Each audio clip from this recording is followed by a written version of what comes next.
bring in Richard Goldberg. He's former White House National Security Director and Senior Advisor at the Foundation for Defense of Democracies. Richard, there was a piece, even the UAE, Dubai in particular, even Dubai is now kind of on the cusp of suggesting that they may still be doing business with Iran, despite the fact that Iran has been targeting the UAE in several instances. They've attacked the UAE multiple times. Will they cut their, I mean, if they don't cut their ties with Iran, who will?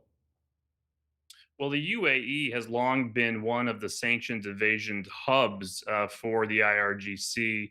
That's where they get a lot of access to cash, a lot Right. of the oil trade, a lot of gasoline trade as well, they've been depending on. So we have heard from the Emiratis that they're shutting down the trade. That is good. But of course, what we've seen, of course, it's a federalist type system. And so you need to have systemic changes to make sure you're cracking down on it. But listen, David, you heard right at the end there of that report, they are in presidential panic mode inside of Iran. The president of Iran is saying, guys, we're running out of time here. We're running out of money. The blockade is taking hold. We're about to see this economic D-Day come out of the White House as well, and Treasury Secretary Scott Bessent. That could include an air and land embargo enforced by U.S. sanctions and tariffs against all those countries on the map that you saw, and also actual enforcement of sanctions against potentially even Chinese state-owned enterprises. This is really not a good story for the Iranians right now. The people who run the ship, they know the ship is sinking and they're trying to raise the flag right now.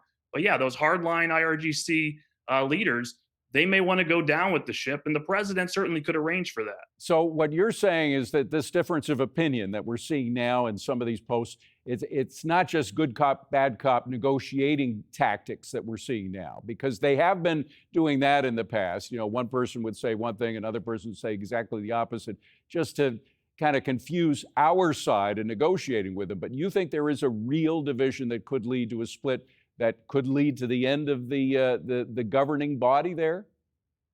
Well, there's absolute fracture. We know that. That's why a lot of times they can't come to a decision. Frankly, what the president's announcing here with this total isolation move and taking us to total sanctions and total sanctions enforcement should also come with diplomatic isolation as well. Where are all of our European allies, our Asian allies, to say we no longer recognize this group, this organization running the country? They have not produced a supreme leader for us to see. We don't hear him. We don't see him. He may not exist. We should say we don't recognize this body. We are going to pull all of our diplomatic recognition. We're going to walk out of rooms in the UN.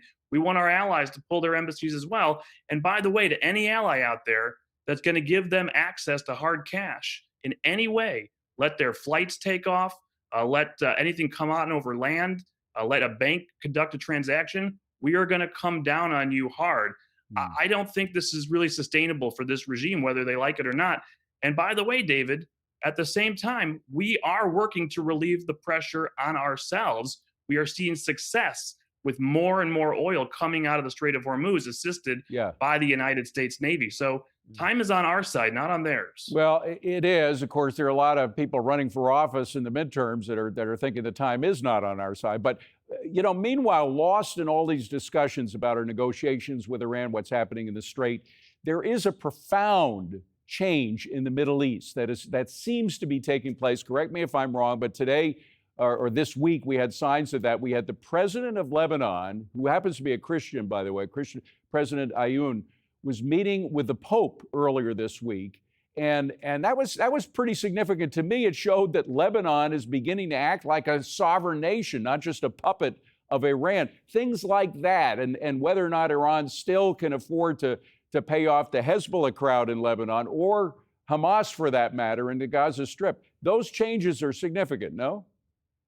Listen, the Christians of Lebanon have for decades been the victim first of Palestinian terrorism and then Iranian terrorism. And so for the Christian president of Lebanon to be able to travel to Rome, to meet with the Pope, to get solidarity, I think is great for the Christians of Lebanon. I would love for the Pope, however, to spend a lot more time calling out the persecution of Christians by Good point. Muslims in the Middle East, in Good Africa, point. and elsewhere, in China. He spends more of the time criticizing Israel, I know. sort of like the United Nations spending more time on this little country when actually Christians around the world are persecuted, not by Israel. Richard, you know, I'm a Catholic. I'm a Catholic convert, by the way, and I have a lot of respect for the Catholic Church, but that deal that they made with China, just that alone is so disgraceful, allowing the Chinese government, an atheist, totalitarian government, to choose bishops, which is what this deal essentially allows them to do.